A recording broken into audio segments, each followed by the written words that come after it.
Wonderful channel where we'll bring you back-to-back updates and information as it is hot. In case it's your first time of joining us on this wonderful and palatable channel, kindly go ahead and subscribe, like, share, comment, and also remember to on your notification button so that whenever our news drops, you will be the first to take it. Let's go down to the news proper as it is hot. It don't show the Prime Minister of the Biafra Republic government in exile, Mazi Simon Ekpa, Ezafuru Kwaboku, Anana Bwebwenimi Onekume, has made a shocking comment concerning the just passed away former head of state,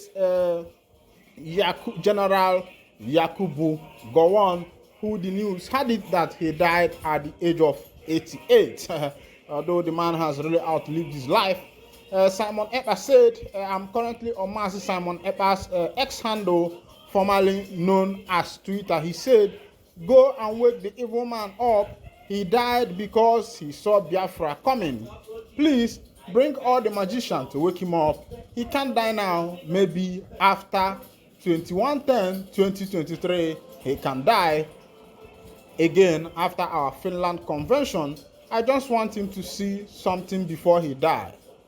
God, I thought you would make him Onweruaka Chai. Of course, you know that the first referendum meeting of first referendum convention of the Biafrans is coming on the 21st of October 2023 in Finland, which is going to hold and it's going to be online. And I heard them saying that if you actually want to be at the convention, that you can subscribe to come and witness the convention live. But on another news, we find out that as if God had the prayer of Mazi Simon Ekpa. Now, looking at Punch News, we now saw that the former head of state of Nigeria, Alhaji Gowon, is not yet dead. According to his aide, he said, Gowon not yet dead, still around and well, says aide. So that means that as if Chukwuka Abiyama had the prayer of Mazi Simon Ekpa to keep the former head of state alive to see the first convention of Biafra referendum or to witness it in Finland. And I believe that at last good things will come to good people. Now, let me take you to the comments of people, what people are saying. Some people are crying. Somebody said, how come Ojukwu didn't live to see the Biafra he selfishly agitated for? Are you sure he will get to 70 before you did kiss the sound of the earth? The other person said, the presence of Mazi Simon, Mazi Nnamdi Kanu in the zoo have killed him. He don't run. These comments are coming from people. Now, this guy called Ikenga Uruagu is saying something. He said Nigerian government and British government against the indigenous people of Biafra just to tag IPOB, a terrorist organization. But I thought, there's controversies on the social media, and Ikenga Uruagu said that he is no longer an IPOB member. And when he said that, I started wondering, what is really IPOB? What does IPOB stand for? Maybe some people are misunderstanding that acronym IPOB, forgetting that acronym is the indigenous people of Biafra. So when he said he is no more an IPOB, is he also saying that he is no more a Biafran? I think if you have anything to say on that, you can drop your comment on the comment section. Now, somebody called Thomas says, finally, I thought he was an immortal vanity upon vanity is vanity.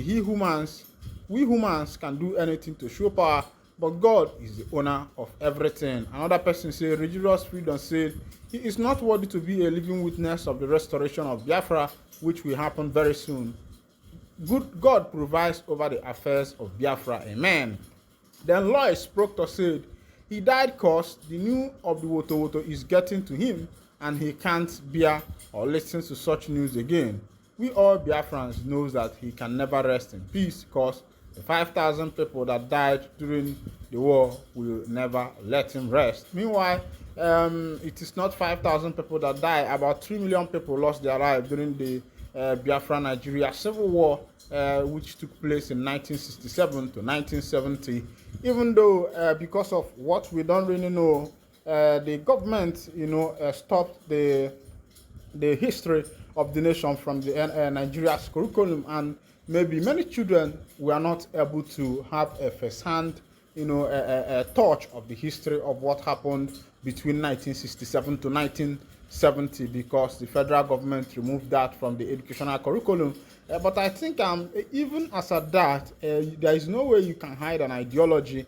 There is no way you can bury an ideology. It is in the brain of people, and it can be passed down to other generations. Even though the educational commissioners, removed that from the study curriculum of Nigeria, so that maybe, I don't know, maybe their reason is for the children not to know it. But even as at that, the history is there. People like Chinua Achebe, who wrote There Was a Country, it was a typical story of 1967 to 1970.